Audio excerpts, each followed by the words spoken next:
آتا تھا۔ اللہ کے پیارے نبی اپنے صحابہ کو بشارتیں سنایا کرتے تھے، مبارکباد دیا کرتے تھے۔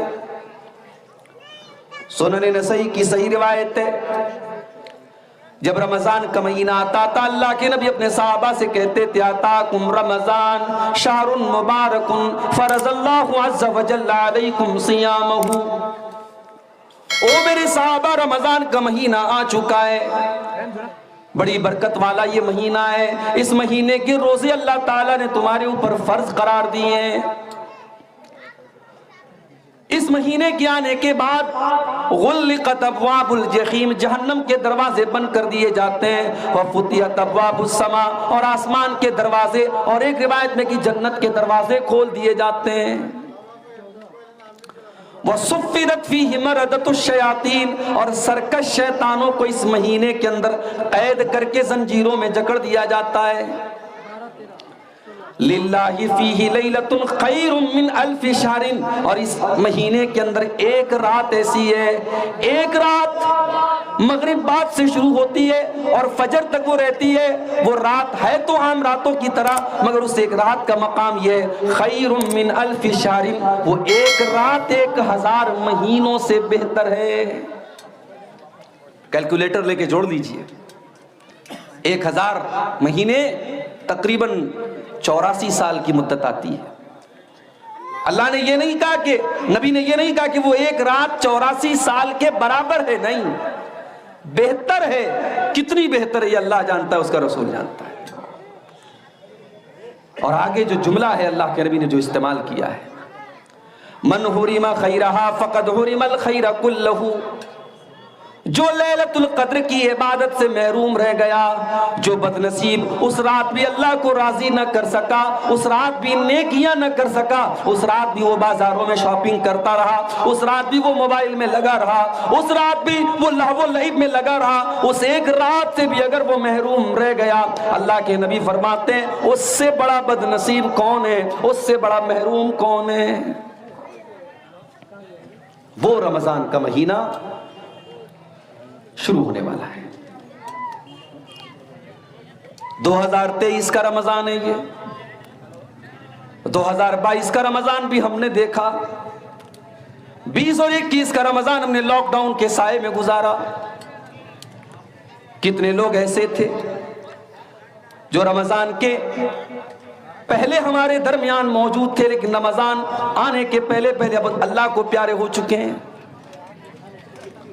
2022 کے رمضان میں بہت سارے لوگ ہمارے ساتھ تھے، تراویح بھی ساتھ میں پڑھا کرتے تھے، روزہ بھی ساتھ میں کھولا کرتے تھے، سحری بھی ساتھ میں کرتے تھے، قرآن بھی ساتھ میں پڑھا کرتے تھے، آج وہ ہمارے درمیان نہیں ہے۔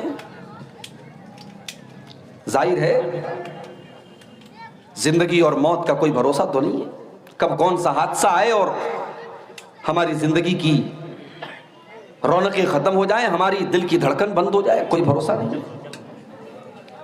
اگر ہمیں اللہ نے ایک اور رمضان دیا ہے، اس کا مطلب کہ اللہ ہمیں ایک اور چانس دے رہا ہے، ایک اور موقع دے رہا ہے۔ میرے بندے، اگر اب تک تو نمازیں نہیں پڑھتا تھا، جا، میں نے تجھ کو نمازی بننے کا ایک موقع اور دے دیا۔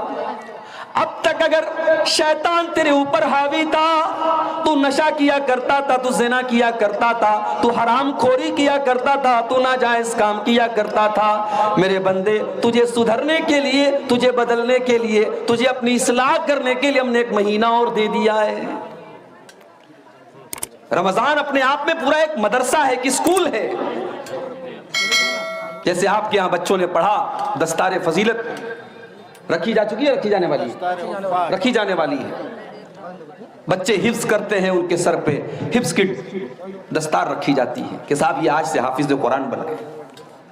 ہمارے جامعہ سلفیہ بنارس میں 10 سال تک تعلیم حاصل کرنے کے بعد سند فضیلت دی جاتی کہ صاحب اب آج سے آپ عبدالغفار سلفی صاحب ہو گئے، جامعہ سلفیہ کا نام آپ کے ساتھ جڑ گیا، آپ کو فضیلت کی سند دی جا رہی ہے۔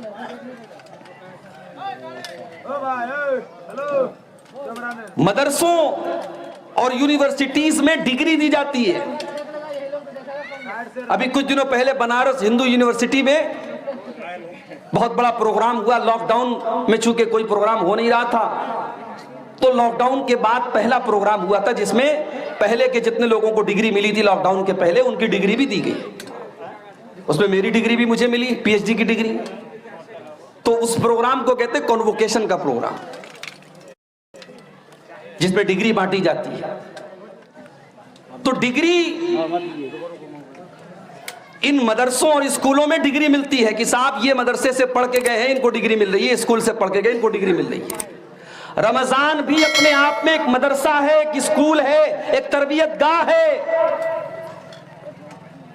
جب ایک مہینے کا رمضان آپ اچھی طریقے سے گزار لیتے ہیں, اللہ قرآن کریم کے دوسرے پارے میں فرماتا ہے یا ایھا الذین آمنوا کتب علیکم الصیام کما کتب علی الذین من قبلکم لعلکم تتقون. اے ایمان والو, تم پر روزے فرض قرار دیے گئے جس طریقے سے تم سے پہلے کے لوگوں پر فرض کیے گئے تھے.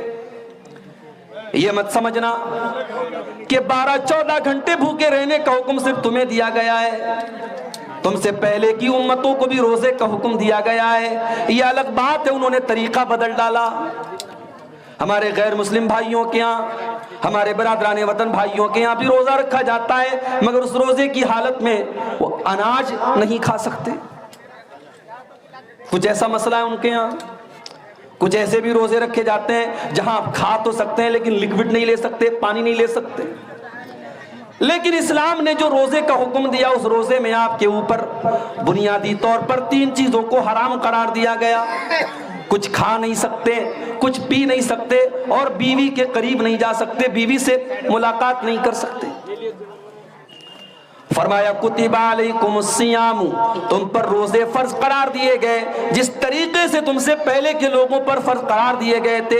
لعلکم تتقون, اور یہ روزے کا حکم اس لیے دیا گیا تاکہ تم متقی بن جاؤ, تمہیں تقوی کی سرٹیفکیٹ مل جائے. 1 مہینے کا روزہ رکھنے کے بعد تمہارے اندر تقوی پیدا ہو جائے, تم متقی بن جاؤ. رمضان ہمیں تقوی سکھاتا ہے میرے بھائی.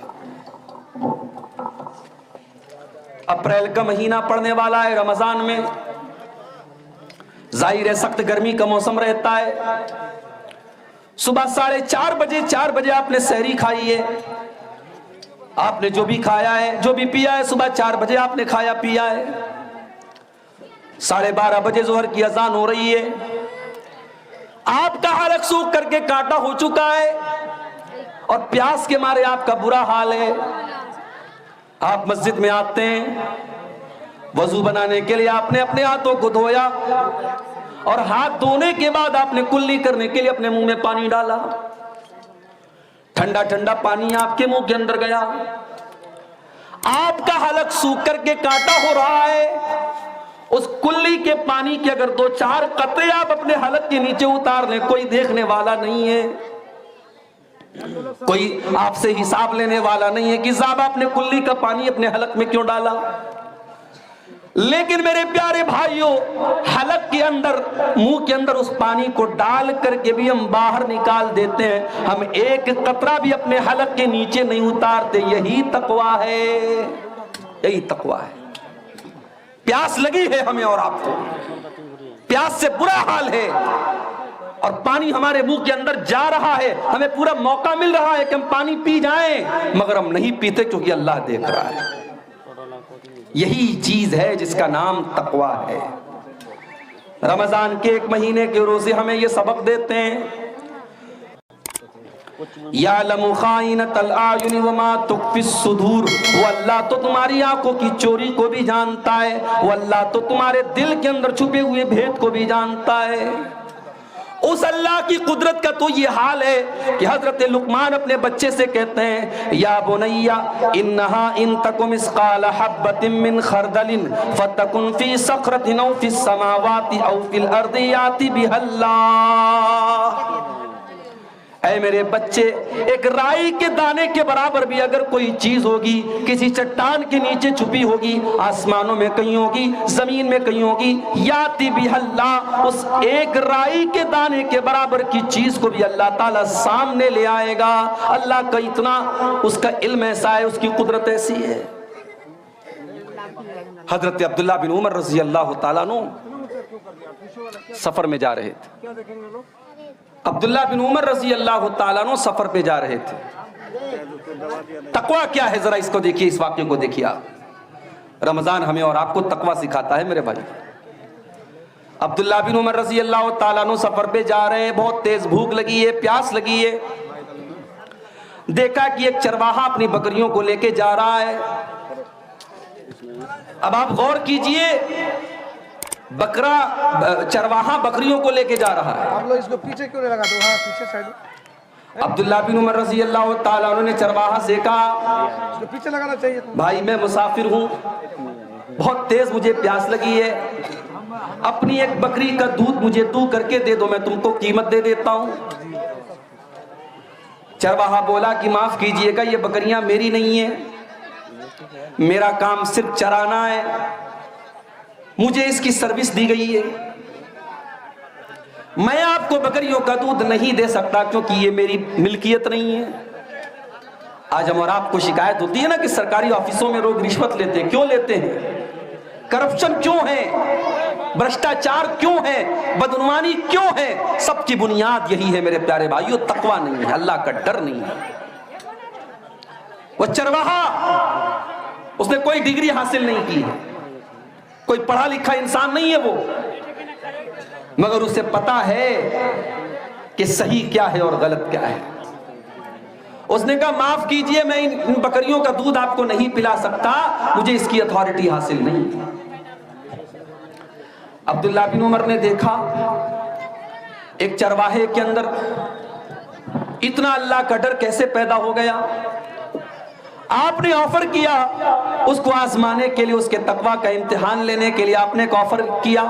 آپ نے کہا اچھا ایک کام کرو, تم ایک بکری مجھے دے دو, میں بکری کا دودھ بھی دو لوں گا, اور ضرورت پڑی تو میں ذبح کر کے اس کا گوشت بھی کھا جاؤں گا, اور تم کو میں پیسہ بھی دے دیتا ہوں, قیمت بھی دے دیتا ہوں.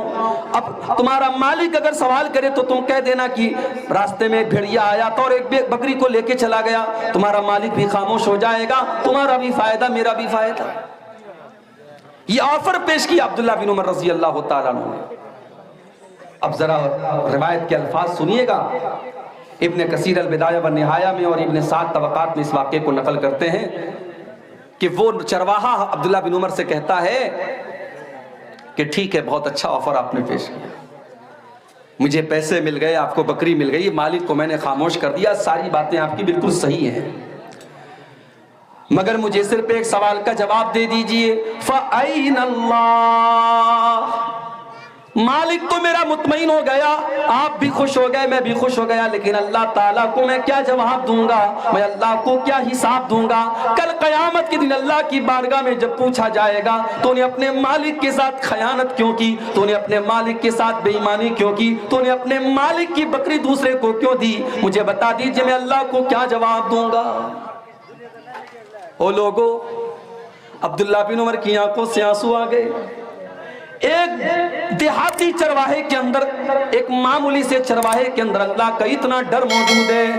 اس چرواہے کے مالک کا پتہ لگایا, اس کا مالک کون ہے, اور مدینہ کے اندر آ کر کے اس کی قیمت ادا کر کے اس کو آزاد کروایا. اور جب اس کو آزاد کروایا تو عبداللہ بن عمر نے اس غلام سے کہا, اس چرواہے سے کہا کہ آج تیرے اس ایک جملے نے تجھے دنیا کی غلامی سے بچا لیا, اور مجھے امید ہے کہ قیامت کے دن جہنم کی آگ سے بھی تجھے یہ جملہ بچائے گا. فَأَيْنَ اللَّهُ, اللہ کو کیا جواب دوں گا, اللہ کو کیا حساب دوں گا. اور میں یہ بھی مانتا ہوں, اچھی طریقے سے معلوم ہے کہ اس پروگرام کا خاکہ بہت پہلے سے تیار کیا جا چکا ہے. 12-13 مہینہ پہلے ہی آج کے اس جلسے کی تاریخ مجھ سے لی گئی تھی, لیکن چونکہ میں ایک ٹیچر بھی ہوں, ایک مدرسے سے, گورنمنٹ مدرسے سے میں وابستہ ہوں, جڑا ہوا ہوں, تو گورنمنٹ سروس کی اپنی بہت ساری پابندیاں ہوتی ہیں. کٹیہار چلا جاؤں گا, وہاں سے مجھے ٹرین پکڑنی ہے, اس لیے بہت ہی کم وقت ہے اور بڑا ہی قیمتی وقت ہے. آپ نے اتنی دور سے بلایا ہے, سننے کے لیے بلایا ہے, قرآن و سنت کی کچھ باتیں آپ کے سامنے بیان بھی کرنا ہے. اللہ تعالیٰ سے اس دعا کے ساتھ کہ اللہ ہم سب کو کہنے اور سننے سے زیادہ عمل کرنے کی توفیق عطا فرمائے, آمین. میرے بھائیوں، رمضان کا بابرکت مہینہ اب ہم سے بہت قریب ہے۔ غالباً 23 تاریخ کو پہلا روزہ ہم اور آپ رکھیں گے انشاءاللہ۔ آپ جانتے ہیں ہمارے گھر میں جب کوئی بڑا مہمان آنے والا ہوتا ہے تو ہم اس کے لیے بڑی تیاری کرتے ہیں، بڑا اہتمام کرتے ہیں، باتھ روم کو صاف کرتے ہیں، بستر کو صحیح طریقے سے سیٹ کرتے ہیں، کمرے کو صاف کرتے ہیں۔ پھر جب مہمان آ جاتا ہے اسے ہم ایسی مہمان نوازی اس کے ساتھ ہم کرتے ہیں کہ مہمان یاد رکھے۔ اور خاص طور سے اگر مہمان کوئی بہت بڑی شخصیت ہو، مہمان کوئی ایسا ہو کہ ایک تو وہ بڑی شخصیت ہے اور ہمارا بہت بڑا فائدہ اس کے ساتھ جڑا ہوا ہے، تب تو ہم اور زیادہ اپنے مہمان کی قدر کرتے ہیں۔